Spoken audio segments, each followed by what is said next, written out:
Welcome to Monk's Temple. Tonight, let us begin in a place you may have forgotten, your own body. Before thoughts, before time, before the endless stories that spin in the quiet dark, there is this: breath, skin, weight, a heart that beats without being told. In the ancient wisdom of Buddhism, the body is not a burden to transcend, but the very ground of awakening, and the gateway to deep, natural rest. You are not here tonight to fix your life. You are not here to solve tomorrow's puzzles. You are here because somewhere along the way, you learned to live from the neck up. The mind became the loudest room in the house, and the quiet intelligence of the body was forgotten. But the body remembers what the mind has lost. It remembers how to be still. It knows rhythms older than worry. So let us start by coming home. Not to an idea, but to a feeling. Allow your awareness to descend, like a gentle sink, from the busy space behind your eyes, down into the throat, down past the collarbones, and into the chest. Feel the simple rise and fall there. You are not controlling it. You are witnessing it. The breath breathes itself. It has done so since your first moment. It will do so long after thoughts have settled. This is your first lesson in trust. Something essential is already happening without your effort. Now, feel the points of contact. Shoulders against the surface beneath you. The back of your head. Your arms, your legs. Notice the subtle pressure, the surrender to gravity. For so long, you may have been holding yourself up, even in rest. A slight bracing in the jaw. A faint guarding in the belly. Shoulders hovering, just a little, as if ready to carry a weight again. Tonight, you can let the surface hold you completely. Imagine that every muscle, every fiber that has been engaged in the work of holding you together, of maintaining posture and readiness, is now being given a silent, universal permission: you can stand down. The earth has you. Start with the feet. Feel them heavy, like stones warmed by the sun, sinking into soft soil. Let that heaviness travel up through the ankles, the calves. Allow the knees to soften, as if the joints were filled with warm sand. Move up to the thighs, the hips. The great hinges of the body. Imagine them releasing, letting go of any need to propel you forward, to stand guard. They are allowed to be still, to be weight. Bring your attention to the center of your body, the abdomen, the lower back. This is the seat of your vitality, and often, the storehouse of subtle tension. On your next exhale, imagine you could breathe out through this entire area, as if the breath could dissolve a gentle, invisible knot. You are not forcing it loose. You are simply creating space around it, allowing it to soften in its own time. Now the chest, the heart space. Feel the breath here, a little easier now. The rib cage is a beautiful, flexible cage. It can expand with joy, contract with fear. Right now, let it simply be at rest. On each exhale, feel the ribs settle, becoming a little heavier, a little more still. The shoulders, often the bearers of invisible burdens. Feel them now melting away from your ears. Imagine them as ice sculptures in a warm room, slowly losing their sharp edges, becoming fluid, merging with the support below. The arms, the hands. Notice if your fingers are curled. Allow them to uncurl, gently. Let the palms turn upward, if that is comfortable. This is not a symbolic gesture, but a physiological one. It signals to the ancient brain, I am not grasping. I am not fighting. I am receiving. Move to the neck, the throat. This is the passage of voice, of swallowed words. Let it be soft. Let it be open. Imagine a space here, clear and unobstructed, like a wide, calm river. Finally, the face. The forehead, where worries etch themselves. Smooth it with your awareness. The eyes, behind the lids. Let them be still, not looking for anything. The jaw. Let it part, ever so slightly. Allow the weight of the lower jaw to be fully supported, so the muscles along the sides of your face can finally relax. You are not doing relaxation. You are ceasing to do tension. There is a profound difference. One is effort. The other is the end of effort. Scan through once more, from the feet to the crown of the head. Is there any place still subtly helping, still bracing? Offer it the same permission. You do not need to help. You are allowed to simply be. Your body is an ancient, wise being. It knows how to restore itself. It knows how to digest food, to heal a cut, to find sleep. We interfere by thinking we are in charge. We think, I must make myself sleep. But you do not make your heart beat. You do not make your cells regenerate. You trust those processes. Sleep is the same. It is a natural secretion of a body that feels safe, supported, and unburdened. By feeling the body so completely, you are not just relaxing muscles. You are sending the most powerful signal possible to the entire nervous system, all is well. For now, the work is over. You are held. The mind may still chatter. That's okay. Let it chatter. It is a separate phenomenon. For now, your primary reality is not the commentary, but the deeply physical reality of weight, breath, and stillness. Anchor here. When the mind pulls you into a thought, gently, without frustration, return to the anchor. The feeling of the breath in the belly. The heaviness of a hand. This is your true home. In a kingdom long ago, there was a wise king who was plagued by insomnia. Advisors brought him potions, musicians played soft lullabies, but sleep would not come. His mind was a council chamber in perpetual session. Finally, an old monk, a practitioner of the Buddhist way, was brought to the court. He did not offer a potion. He asked for a single, simple thing, a messenger.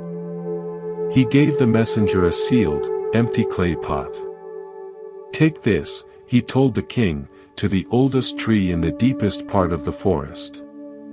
Leave it at the roots, and return. Do not hurry. Feel the ground beneath your feet with each step. Skeptical but desperate, the king agreed. He walked. He felt the hard path, then the soft moss.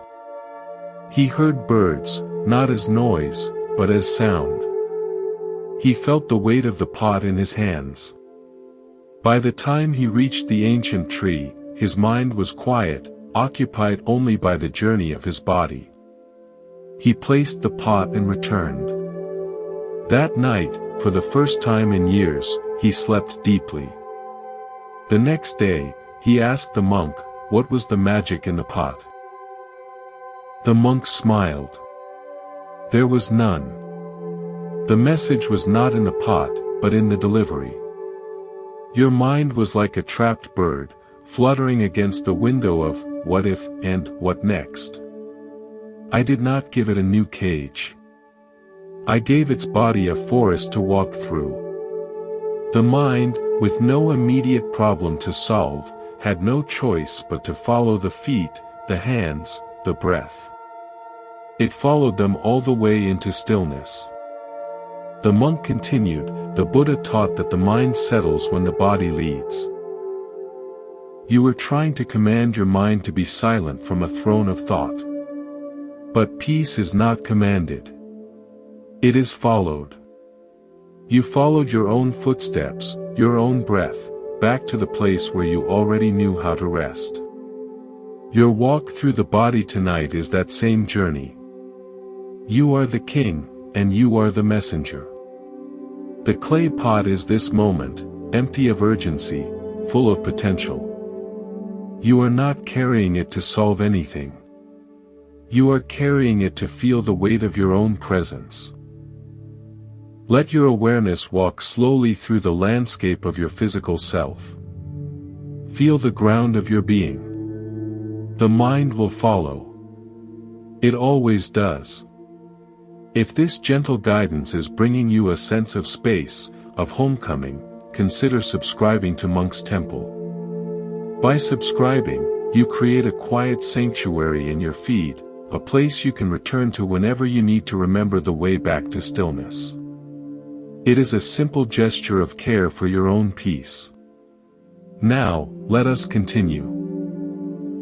With the body as our foundation, we can begin to look at the nature of what moves through this body, through this awareness. Let us turn our attention to the weather of the mind. Now that you have settled into the quiet landscape of the body, let us turn gently toward the activity that often feels so personal, so urgent, the flow of thought. If the body is the deep, still forest, then thoughts are the birds that call from branch to branch. Some songs are bright, some are warnings, some are just chatter. But you are not the bird. You are the space that holds the forest. You are the awareness that hears the song. This is one of the most freeing insights from Buddhist practice. You are not your thoughts. If you were, you would be able to control them completely. You could choose only happy, peaceful, quiet thoughts. But you cannot. Thoughts arise on their own, from a river of memory, habit, sensation, and conditioning. You are the one who notices them arise. And that noticer, that silent, spacious awareness, is where your true rest resides. Right now, thoughts may be passing through. A memory of the day. A plan for tomorrow. A fragment of a song. Watch them as you might watch leaves floating down a stream. You see the leaf. You note its color, its shape. But you do not jump into the stream to chase it. You do not need to inspect every leaf, decide if it is a good leaf or a bad leaf, or figure out which tree it came from. You simply let it float into view, and then let it float out of view. Practice this now. For a few moments, don't try to stop thinking. Just watch thinking happen.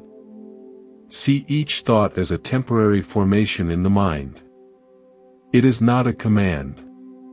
It is not a truth. It is an event.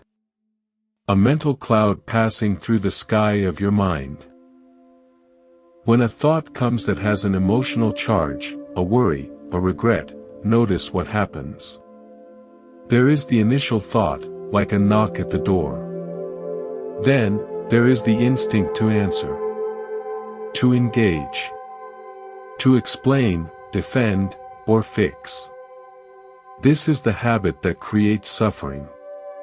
The thought itself is harmless.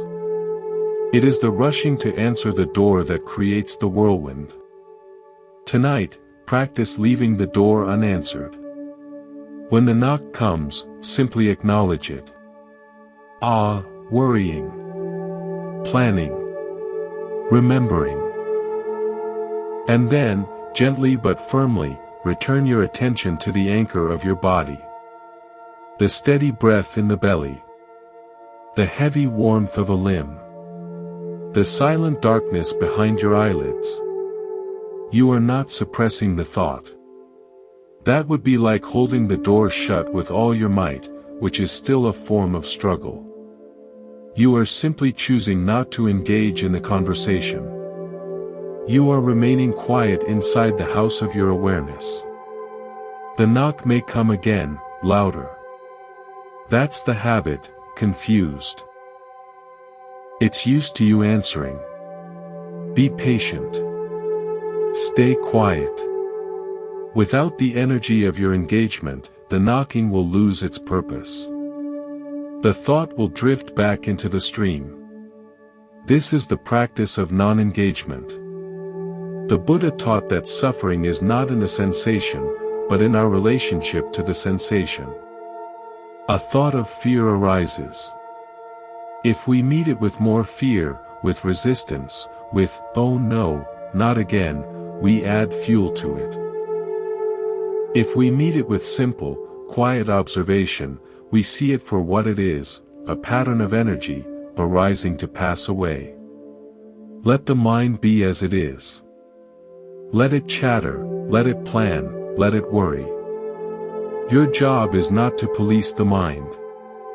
Your job is to rest as the awareness that knows the mind is chattering.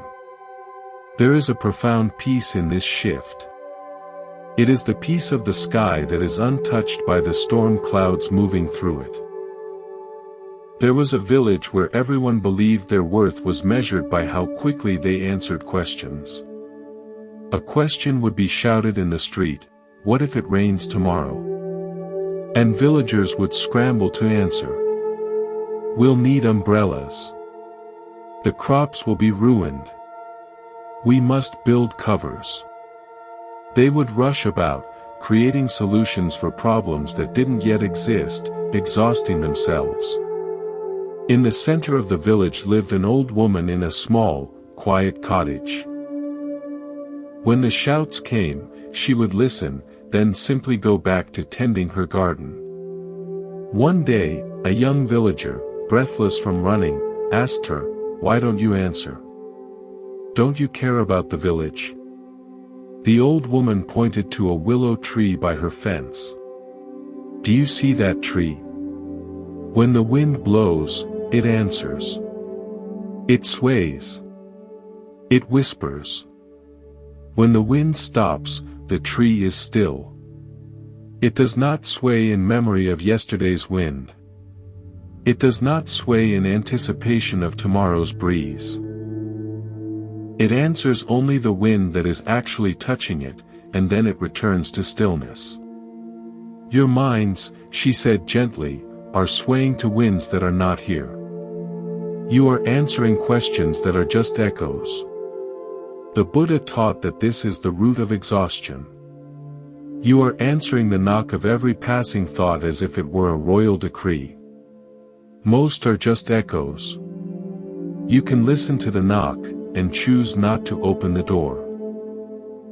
The villager sat with her, and for the first time, just listened to the shouts without feeling he had to run. He discovered a deep stillness within himself that the chaos of the village could not touch. He had found the space that was not a villager, but the village itself, capable of holding all the noise without becoming it. Your mind is that village. The thoughts are the shouted questions. You have been the diligent villager, running yourself ragged to answer every single one. Tonight, be the old woman in the quiet cottage. Hear the shout. Acknowledge it. And then return to the simple, sensory reality of your garden, your breath, your body, this moment. The shouts will continue for a while. Old habits are strong. But as you consistently refuse to engage, they will gradually lose their power to pull you from your center. Now, let's deepen this. As you rest in awareness, you might notice that some thoughts are not just random. They come with companions. Feelings, emotions. A tightness in the chest with a thought of sadness. A flutter in the stomach with a thought of anxiety. We often believe we must solve the feeling to find peace. But there is another way. Imagine a vast, dark hall. You are holding a single lantern. The hall is your inner world, filled with objects, some beautiful, some frightening, all shrouded in shadow. As you walk, the lantern's light falls on an object, a carved figure of sadness. In the half-light, it looks monstrous, looming. Your instinct is to turn and run, or to push the figure over.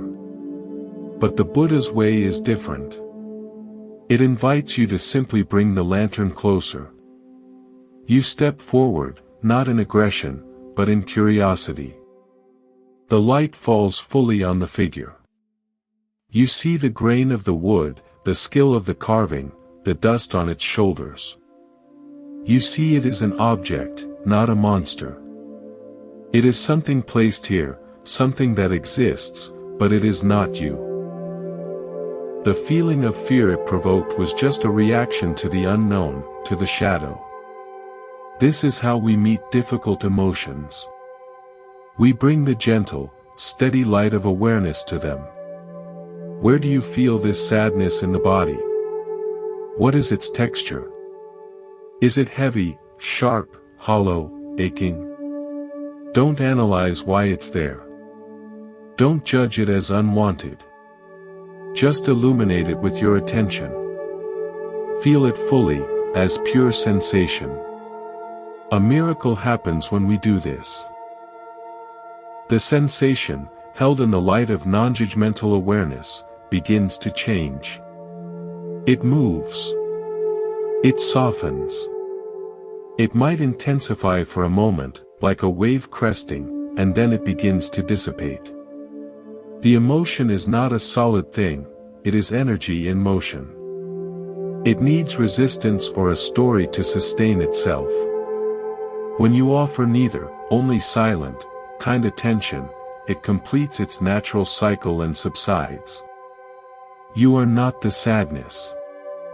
You are the lantern bearer. You are not the anxiety. You are the space in which anxiety is known. This shift from being the content of your experience to being the awareness of your experience is the great pivot from suffering to peace. So tonight, if an old feeling arises from the depths of rest, meet it not as an enemy, but as an old carving in the hall. Bring the light of your attention to its physical signature. Ah, this is where that loneliness lives. This tightness. This ache. Hold the light there, with compassion. You are not fixing it. You are seeing it clearly. And in being clearly seen, it is allowed to be, and thus, allowed to change. Rest here, as the silent lantern bearer in the hall of your own heart, illuminating without judging, holding space for all that arises to simply be as it is. We have rested in the body. We have observed the mind. Now, let us explore the element that ties them both together and so often becomes the source of our deepest unrest, time. The mind is a master time traveler. It habitually drags us into the dusty archives of yesterday and propels us into the blank, uncertain pages of tomorrow. And all the while, the present moment, the only place where life is actually happening, goes unnoticed, like a silent, beautiful room we are always rushing through. Buddhist wisdom brings us relentlessly back to the present. The Buddha taught that the past is a memory, the future a fantasy. Both are thoughts occurring now.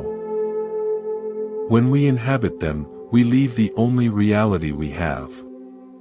Anxiety is the tax we pay for this constant time travel.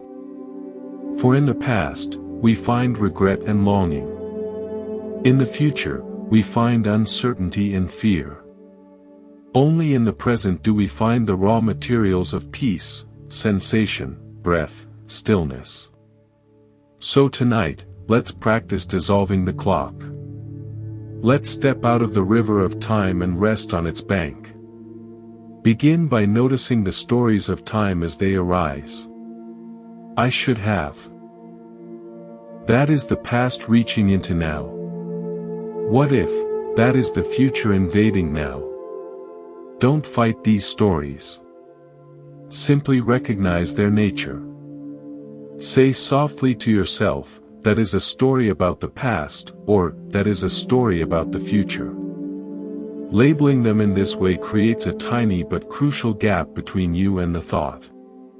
It reveals them as mental artifacts, not reality. Now, drop your anchor firmly into the present. Use your senses. What do you hear right now? Not the story about the sound, just the raw experience of hearing. A distant hum, the subtle ring of silence, the sound of your own breath. Let hearing be pure reception, without a narrator. What do you feel? The pressure of the surface against your back. The weight of the blanket. The gentle movement of air on your skin. The temperature in the room. Immerse yourself in these simple, undeniable facts of the present. They are your lifeline out of the time-bound stories. Focus on the breath, not as a technique, but as a constant, present-moment event. The breath is always happening now. It never happens in the past or the future. Feel the coolness of the in-breath at the nostrils. Feel the slight pause at the top. Feel the warmth of the out-breath. The gentle rise and fall of the chest or belly. The breath is a bridge. Each time the mind wanders into time, the breath can gently lead it back to the eternal now. In this present moment, ask yourself, is there an actual, immediate problem? Not a thought about a problem, but a tangible threat happening in the room, in your body, right now? Almost always, the answer is no. The body is safe. It is resting. The mind is the only thing weaving tales of danger from other times and other places. When you truly inhabit the present, you may feel a subtle resistance. The mind may protest, but I need to plan. I need to figure this out. This is the voice of the time traveler, afraid that if it stops its journeys, everything will fall apart. Gently reassure it. You are not abandoning responsibility. You are simply taking a rest stop. The problems of tomorrow will be met tomorrow, with a mind that is rested and clear, not with a mind that is exhausted from a sleepless night of pre-living them. The present moment is complete. It asks nothing of you but your presence. It requires no decisions, no actions, no solutions. It is the one place where you are always enough, simply because you are here. In a coastal village, there was a weaver renowned for her skill. She began to worry about winter storms damaging her home. So each night, instead of sleeping, she would weave. But she did not weave blankets or clothing. She wove enormous, elaborate nets, which she would then throw over her cottage, trying to catch the wind and rain before they could touch her roof. She grew exhausted. The nets were heavy, cumbersome, and ripped in the slightest breeze. They blocked the sun and made her home dark. One evening, an old sailor, a man who had practiced the mindful ways of the East, saw her struggling. "What are you doing?" he asked. "I am catching tomorrow's storm," she said, her voice thin with fatigue. The sailor nodded slowly. "I have spent my life on the sea.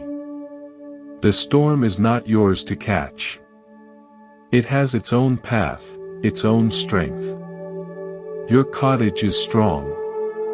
It has weathered storms before. By trying to catch the storm tonight, you are only creating a storm of your own, a storm of exhaustion. You are living the storm twice, once in your weaving, and once when it actually comes." The Buddha said we suffer more in imagination than in reality. Let the cottage be. Let the storm come if it comes. Your true work is not to weave against the future, but to rest in the sturdy present. That night, the weaver, for the first time, left her loom. She lay in her bed, listening to the present sound of the wind, not a storm, just wind. She felt the solidity of her walls around her. She slept deeply. A storm did come, weeks later. It was fierce, but her cottage held. And she faced it not with exhaustion, but with the calm resilience that comes from having truly rested. Your mind is that weaver. Anxiety is the net you weave, trying to catch problems that have not yet arrived. It is a futile, exhausting effort. Tonight, see the net for what it is, a story, a thought form. Lay down the shuttle. Feel the solid walls of your present moment awareness, the breath, the body, the silence. The cottage of your being is strong enough to weather the passing storms of thought and feeling. Your only task is to inhabit it fully, right now.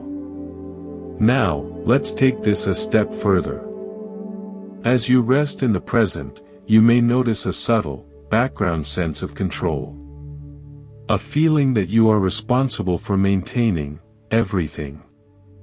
This is the final layer of holding. It is the belief that if you truly let go, the world will spin off its axis.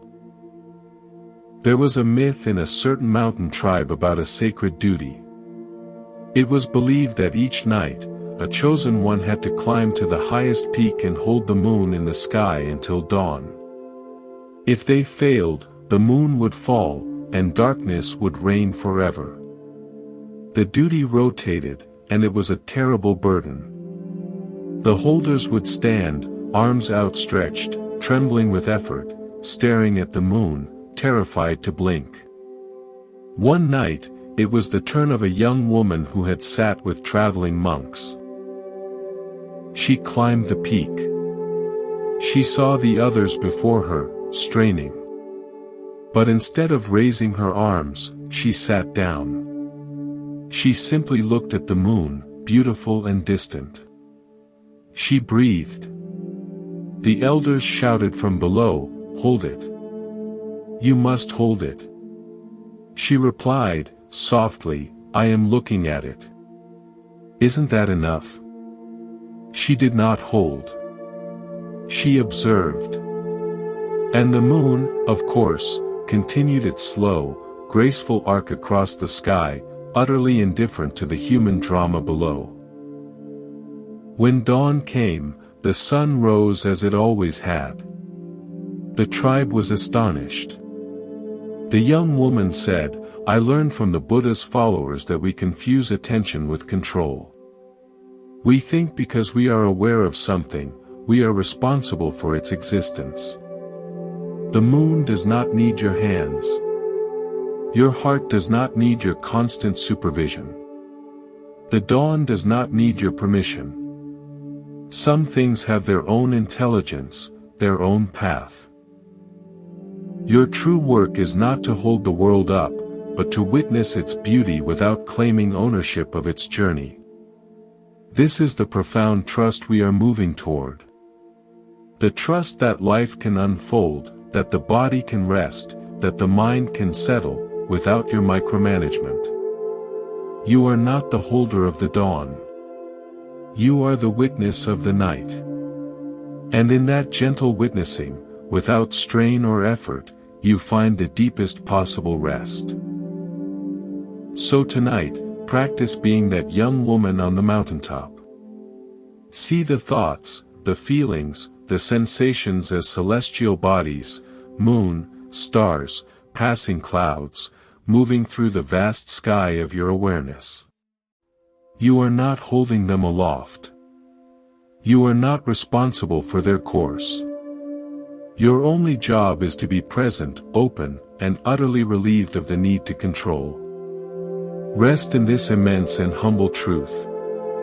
The world continues. Your heart beats. The breath flows. You are not the operator of this mystery. You are its grateful, resting participant. As you rest in this deepening quiet, a simple but powerful truth may begin to surface. You do not need to understand this to benefit from it. The mind loves to understand.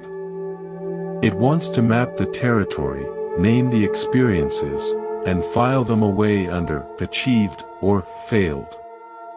But peace is not a concept to be understood. It is a state to be inhabited. The Buddha's path is often called a practice of direct experience. It bypasses the librarian of the mind and speaks directly to the heart of your being. So let us move now into a space beyond analysis. Let's explore the nature of effort itself, and the profound peace that emerges when effort ceases. You've likely spent much of your life trying. Trying to succeed, trying to relax, trying to sleep. Effort has been your default mode. But consider this. Have you ever tried to make your pancreas secrete enzymes? Have you ever tried to command your liver to detoxify? Of course not. Those are intelligent, natural processes that happen best when left alone. The transition into sleep is the same kind of process. It is an organic, natural unfolding that is hindered, not helped, by effort. The great paradox of sleep is that it arrives not when you try to grab it, but when you finally release the rope. Your trying is the very thing that keeps you awake. It's like being in quicksand. The more you struggle, the deeper you sink. The only way out is to relax, to spread out, to let the support hold you. Tonight, we practice the end of trying. We won't try to do it. We'll simply notice where trying is still happening, and allow it to soften. Scan your inner landscape. Is there a subtle trying in the breath? Are you subtly guiding it, making it deeper or slower than it wants to be? If so, let that intention go. Surrender the breath completely to the body's intelligence. Let it be shallow, let it be irregular, let it be whatever it is. Perfect. Is there a trying in the mind? A subtle attempt to keep it blank or focus? Let that go. Allow the mind to be exactly as it is. If it wants to think, let it think. Your job is not to manage its content. Your job is to rest as the awareness that is aware of content, or aware of silence. Both are fine. Is there a trying in the body? A subtle holding in a muscle because you think that's what relaxed should feel like. Release that idea. Allow the body to find its own authentic state of rest, even if it feels different than you expected. True rest is what remains when all attempts to create rest have stopped. It is not an experience you produce, it is the absence of the producer.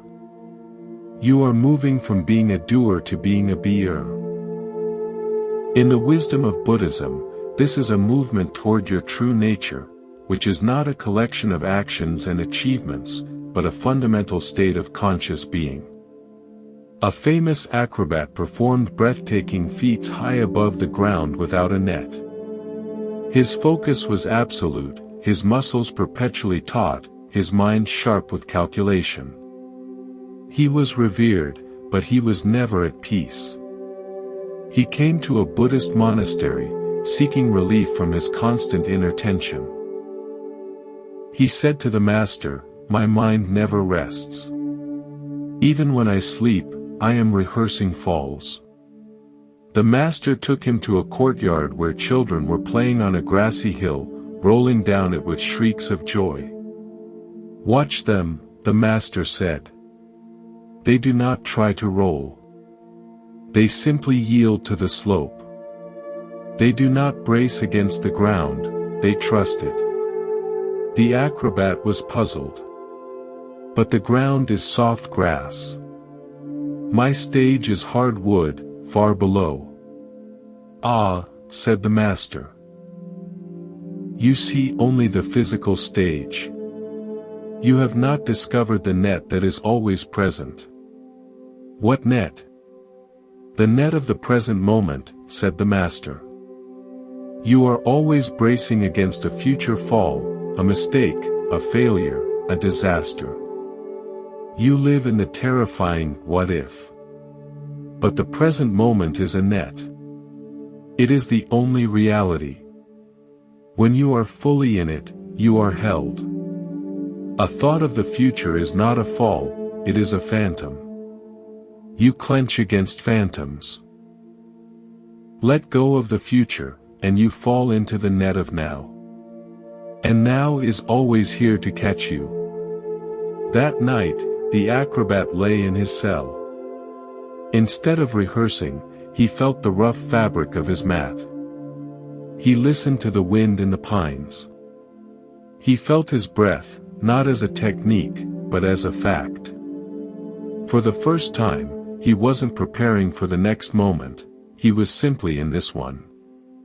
He fell, not from a wire, but into a deep, effortless sleep. He had discovered the net that had been beneath him all along. You, too, have been the acrobat, tensed against imaginary falls. The net of the present moment is here. You can stop bracing. You can stop trying to stay on an imaginary wire. Let yourself fall back into the simple, undeniable reality of this moment, the darkness, the silence, the feeling of being supported. This is your net. It will hold you. Now, let's touch upon a related and powerful concept, the idea of nothing to do. The mind, in its discomfort with stillness, will often invent tasks. Maybe I should remember to send that email. I should figure out that problem. These are last-ditch efforts by the identity to feel useful, to feel in control. It's as if the mind believes the world will stop if it stops. In a silent monastery, the night watchman's sole duty was to carry a lantern along the cloisters once, at midnight, to symbolically acknowledge the night. For years, he performed this duty with solemn importance. Then, a period of intense meditation began, and all non-essential duties were suspended. The abbot told the watchman, "Tonight, do not light the lantern. Do not walk. Simply sit in your cell and be with the night." The watchman was distraught. But who will watch the night? The night does not need to be watched, the abbot replied. It is simply night. Your lantern did not protect us. It only gave you the feeling of being a protector. Let go of the feeling. Let the night be itself. Reluctantly, the watchman sat in the dark. At first, he felt useless, anxious. He heard every sound as a potential threat. But as the hours passed, his anxiety exhausted itself. With no role to play, his sense of watcher began to dissolve. He became not a man watching the night, but part of the night's own fabric, the stillness, the shadows, the peace. He experienced a unity he had never felt while carrying his lantern. He realized his true duty was not to guard against the dark, but to merge with the peace that the dark contained. Your mind is that watchman, carrying the lantern of vigilance. It believes its light, its worry, its planning, is what keeps you safe. But true safety is not found in the flickering light of thought. It is found in merging with the profound peace that exists when the lantern is set down. When you stop watching over your life, you start living it. When you stop monitoring for sleep, you allow yourself to be slept. Tonight, set down the lantern. There is nothing you need to watch over. No thought, no feeling, no outcome requires your surveillance. The night of rest will proceed perfectly well without your supervision. Your only task is to be the silent, dark cell, the space where the holy transformation of rest can occur. Allow this permission to sink in. You are off duty. The uniform of the warrior, the planner, the problem solver, it can be hung up for the night. You are allowed to be a being, not a doer. In this sacred idleness, healing happens. Wisdom gathers. And sleep, which was never yours to command, quietly arrives as a guest in the house you have finally stopped busy ing. Let's go deeper now, into a place beyond stories, beyond the watcher, even beyond the sense of being a separate self who is resting. The Buddha taught about anatta, often translated as non-self. This is not a bleak philosophy of nothingness. It is a liberating realization. What you call me is a flowing process, not a solid thing. The feeling of being a separate, central character is a thought, a sensation, a habit of mind. And like all habits, it can relax. In the stillness you've cultivated, you might sense this already. The edges of you may feel softer. The thoughts feel less personal. There is just experience happening, breathing, hearing, feeling. The little knot of self-concern, am I doing this right? When will I fall asleep? That knot is made of tension. And tension is what we are letting go of. So, let's allow the character of the sleeper to exit the stage. See what remains when no one is claiming the experience. Begin by inquiring gently, who is it that is tired? Is it the body? The mind? Or is it just a thought saying, I am tired? Let the question hang, without needing an answer. Just feel into the space around it. Now, notice any lingering sense of location. Where is this me located? We often point to the head, behind the eyes. But is that truly where you are? Or is that simply where thinking happens? Can you feel awareness itself as less located, more spacious? As if it's not in the body, but the body is in it? Practice disidentifying. When a sensation arises, an itch, a warmth. Instead of thinking, my arm itches, try to experience it as, itching is happening. When a thought arises, instead of, I am thinking, experience it as, thinking is happening. This subtle linguistic shift in your awareness can have a profound effect. It moves you from being the central actor to being the open space in which the play of life unfolds. This is not dissociation. It is the opposite. It is full, intimate presence without the filter of a separate self. It is awareness meeting experience directly, without the middleman of me. In this space, there is no one to be anxious, because anxiety is just a passing weather pattern in the sky. There is no one who needs to sleep, because sleep is just the next natural phase of this unfolding mystery. A man lived in a house in a deep valley known for its echoes. Whenever he spoke, his words would come back to him. He grew fascinated with this other voice. He'd shout questions, who am I? What should I do? And listen intently to the echoed reply. He began to think the echo was a wise spirit, guiding him. He grew dependent on it, shouting his fears and hopes every day, analyzing the returning sounds. One utterly still, windless night, he shouted a question as usual. No echo returned. Silence. He shouted again. Nothing. Panic seized him. His guide was gone. He ran to a hermit who lived on the ridge and cried, "The spirit of the valley is silent. I am lost." The hermit, familiar with the Buddha's teachings on emptiness, smiled. "Come," he said. They walked to the cliff's edge. "Shout now." The man did. His voice vanished into the vast, starry silence without a trace. "The spirit was never in the echo," the hermit said softly. "The echo was just your own voice, delayed. You were talking to yourself and calling it guidance. Now, in the true silence, you can hear what was here all along. Not a guiding voice, but the capacity to hear any sound.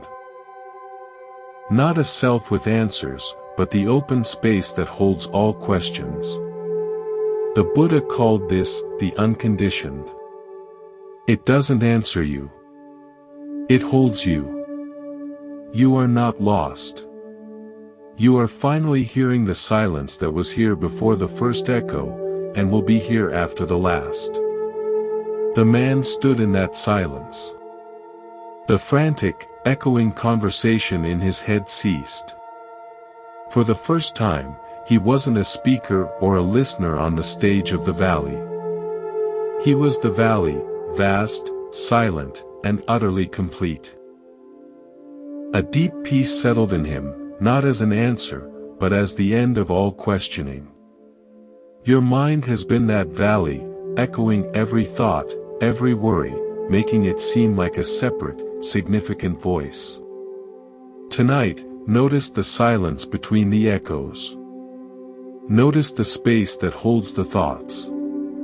That space is not a thought. It is not an echo. It is your true nature. Rest as that.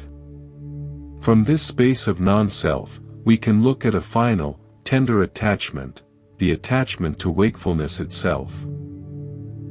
We subtly believe that to remain conscious, to be aware, is to exist. Letting go into unconscious sleep can feel like a small death. But what if consciousness is not lost, but simply changes form? What if the you that goes to sleep is just a temporary pattern, and what you truly are simply continues, much as the sky continues whether it's day or night? A swift, clear river flowed through a forest. In one place, near a particular rock, the current formed a persistent, beautiful whirlpool. The whirlpool had a distinct shape, a unique motion. It could almost be given a name. It would gather leaves and twigs, hold them for a moment in its dance, then release them downstream. One day, a leaf caught in the whirlpool spoke to it. "You are so strong and definite. You are this whirlpool, right here, right now."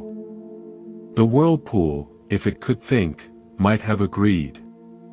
"Yes, I am this pattern. I am this motion." But as the seasons changed, the rains came. The river rose, the current shifted. The rock was submerged. The distinct pattern of the whirlpool vanished, its unique form dissolving seamlessly back into the greater flow of the river. Where did the whirlpool go? It didn't go anywhere.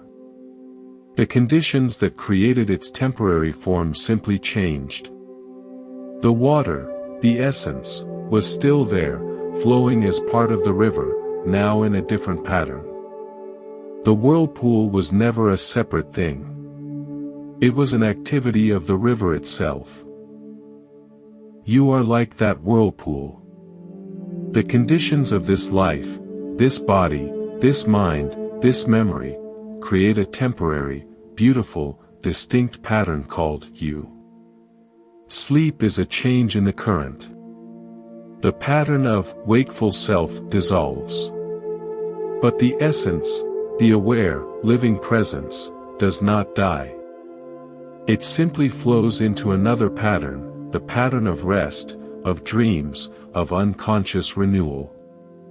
In the morning, conditions shift again, and the whirlpool of your waking self reforms. It feels continuous because the river of consciousness is continuous. The Buddha taught the truth of impermanence, anicca. All forms arise and pass. Your waking self is a form. It arises and passes each night. There is no need to cling to it in fear. The river is eternal. You are the river, not just the whirlpool. So tonight, as you feel the pull towards the dissolution of your familiar pattern, meet it not with fear, but with the curiosity of the river returning to its own undivided flow. You are not falling into nothingness. You are merging back into the source from which your particular, beloved whirlpool arose. It is a homecoming, not an annihilation. Let this understanding be a gentle reassurance in your heart as you drift. There is no separate self to protect. There is only life, living itself, in waking and in sleeping. And you are that. As you rest in this open, river-like awareness, you may notice a subtle shift. The effort to follow these words, to visualize, or even to be aware can begin to feel like a gentle strain. This is the final, most delicate layer of doing, the doing of awareness itself.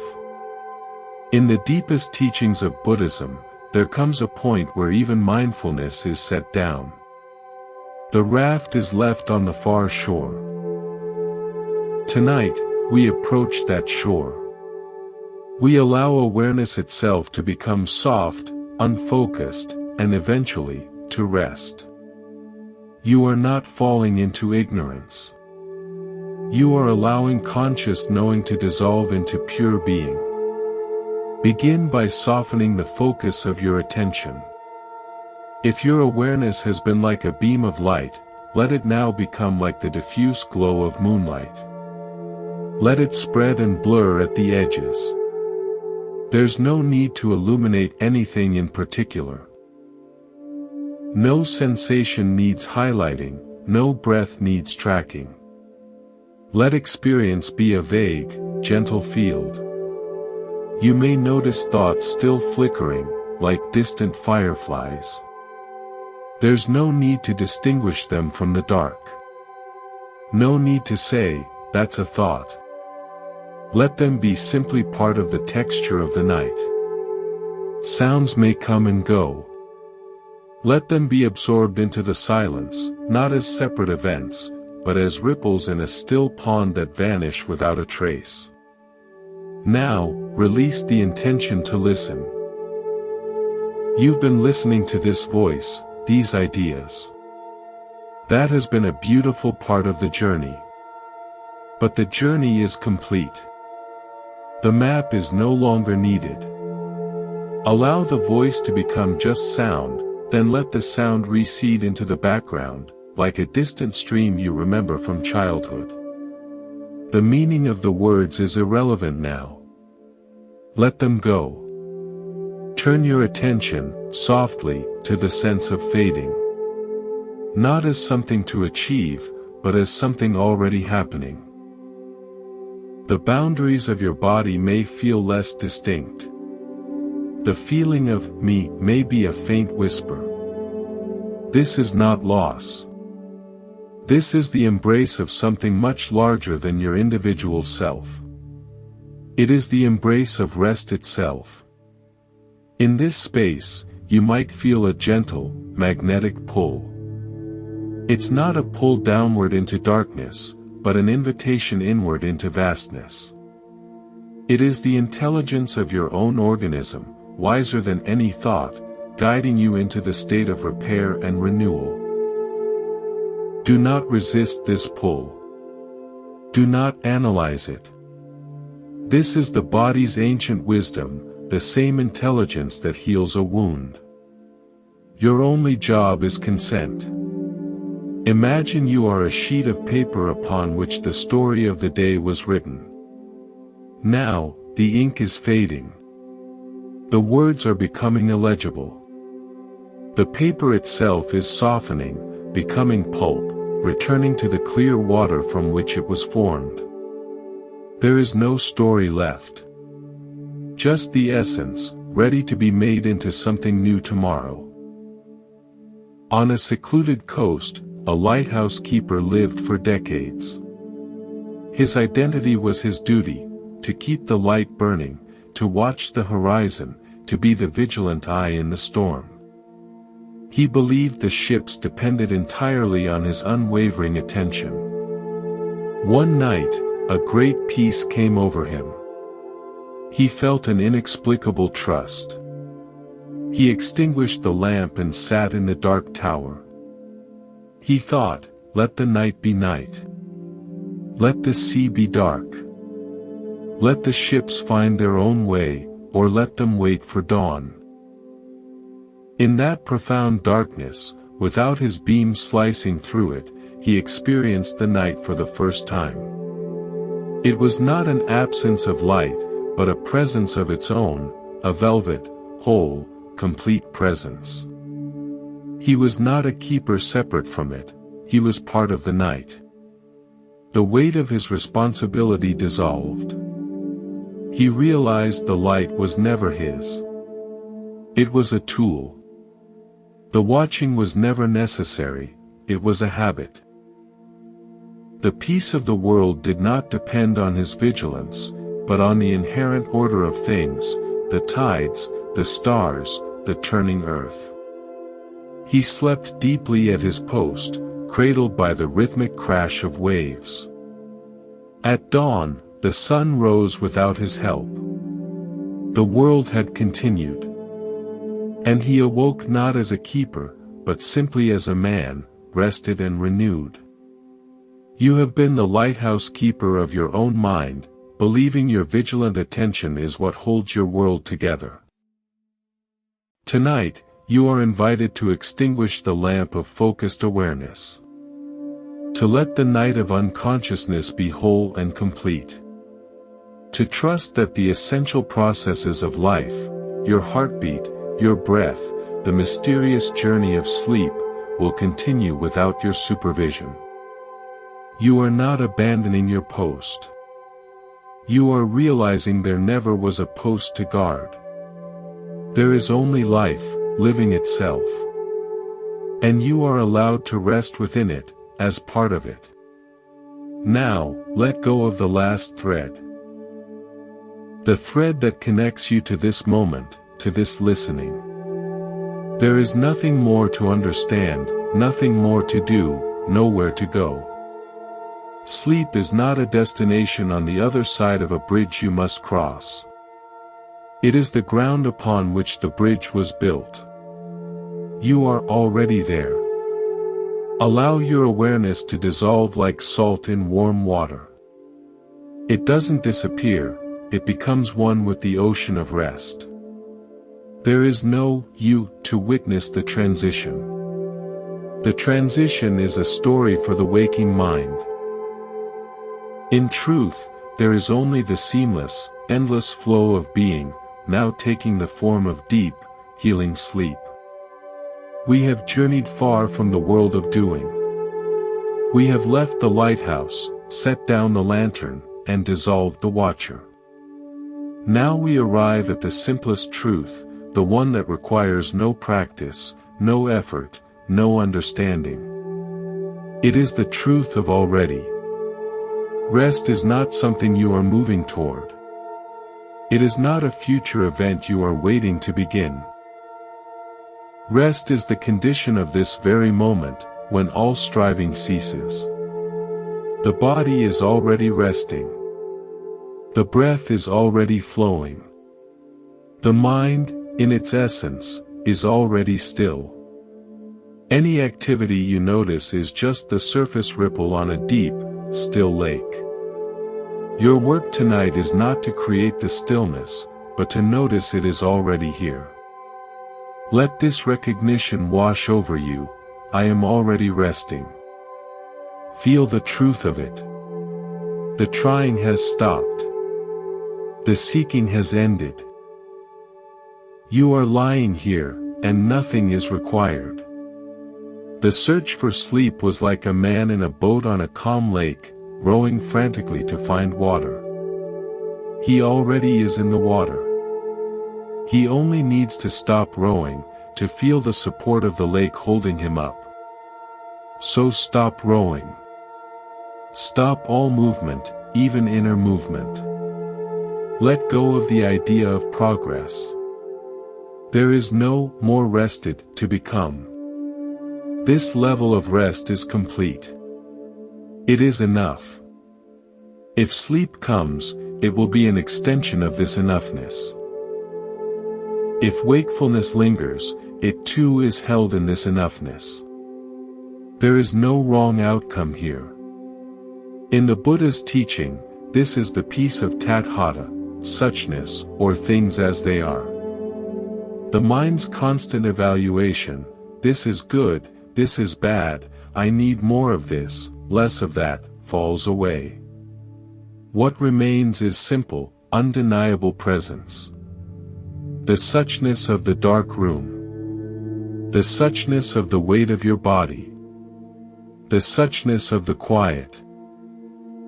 It is profoundly ordinary, and in that ordinariness, it is profoundly healing. Notice how the need to fall asleep has vanished. The metaphor itself implies a struggle, a loss of control. But you are not falling. You are settling. You are like dust in a sunbeam, drifting gently to the floor, not because it is forced, but because it is the natural conclusion of its own weight.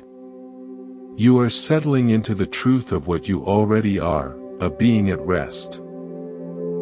A sculptor once sought the perfect piece of marble for a masterpiece. He traveled to a quarry and saw a magnificent block. This is it, he thought. But it needs work. I must cut away the excess, shape it, polish it. He worked for months, exhausting himself. One day, overcome by fatigue, he fell asleep at the foot of the stone. When he awoke at dawn, the first light fell across the quarry. In that soft, slanting light, he saw the stone not as a block to be changed, but as a thing of beauty in itself.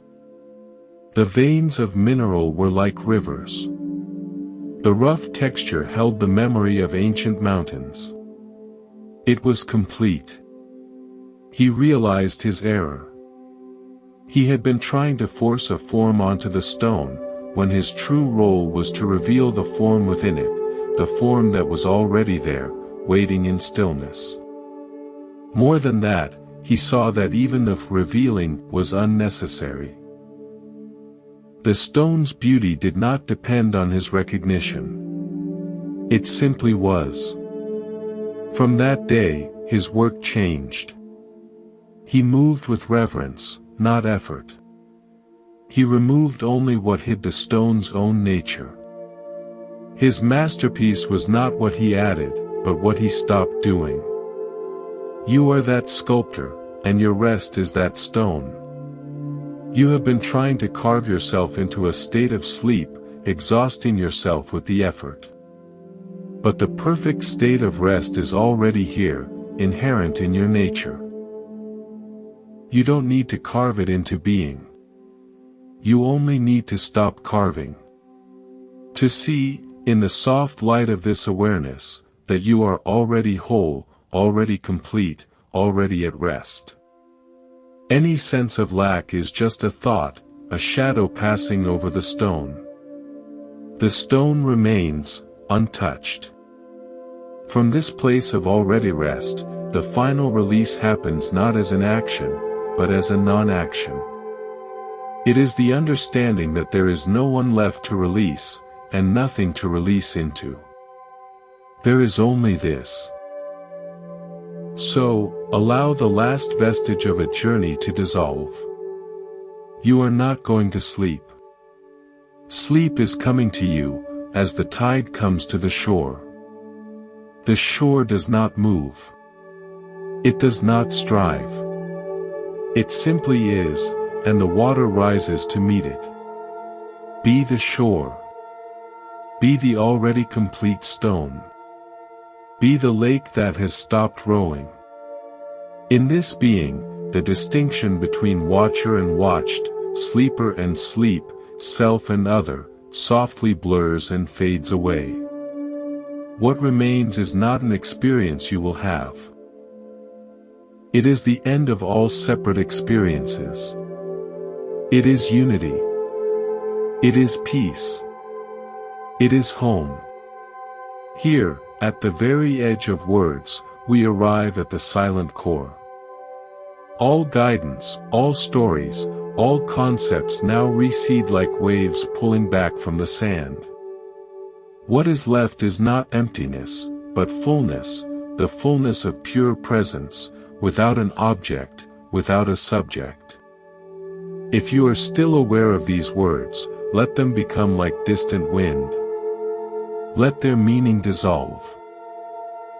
Let the voice itself become just another sound in the universe, no more significant than the hum of space or the pulse of your own blood.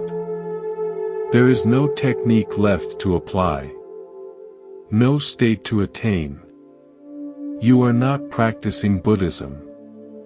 You are being what the Buddha pointed to, the unconditioned awareness prior to all thought, all identity, all time.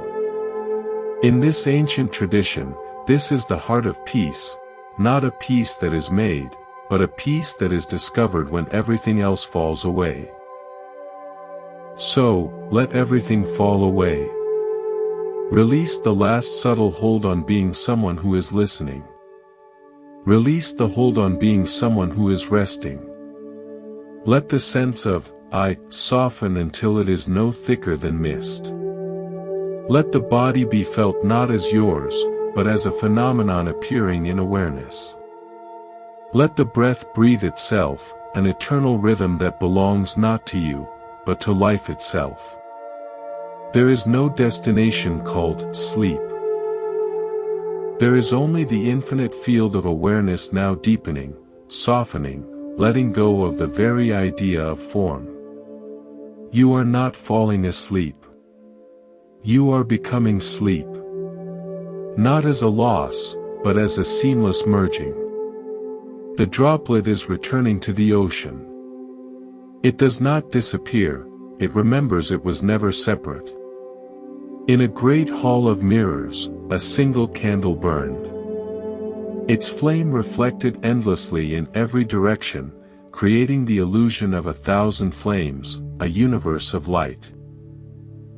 The candle, seeing all these reflections, believed itself to be vast, important, the source of all this brilliance. But the candle was growing tired. The wax was nearly spent. As the flame began to waver, the reflections wavered too. The universe of light flickered. The candle felt a moment of fear. Was it all going to vanish? Then, the flame gently went out. Darkness. But in that absolute darkness, something became clear. The hall was still there. The mirrors were still there. The space that held both the light and the dark was still there, vast, silent, and utterly unchanged. The light was a temporary guest. The darkness was a temporary guest. The host was the space itself, which had never been born and could never die. The candle's true nature was not the fleeting flame, nor its countless reflections. Its true nature was the wax, the wick, the potential, the silent, patient substance that allowed the play of light to happen at all. And even that substance was just a form within the hall. You have been the candle, believing you are the flame of your thoughts, the reflected light of your identity. Sleep is the gentle going out of that flame. It is not an end. It is a revelation. It reveals the constant, spacious host that you have always been, the awareness that holds all states, waking and sleeping, light and dark, without being any of them. So as you feel the flicker of your waking self, the gentle tug of unconsciousness, do not fear the dark. Welcome it as the gracious revealer of the endless hall within you. The flame will be lit again in the morning. But now, it is time to know yourself as the space, not the spark. Now, let the voice go. Let the guidance end. Let even this final story dissolve into silence. There is nothing to do. Nothing to try. Nothing to become. Nothing to understand. You are already home. You are already safe. You are already rest. The night is not around you. You are the night. Silence is not outside you. You are the silence. Peace is not ahead of you. You are the peace. Let go of the last word. Let go of the last thought. Let go of the listener. And rest.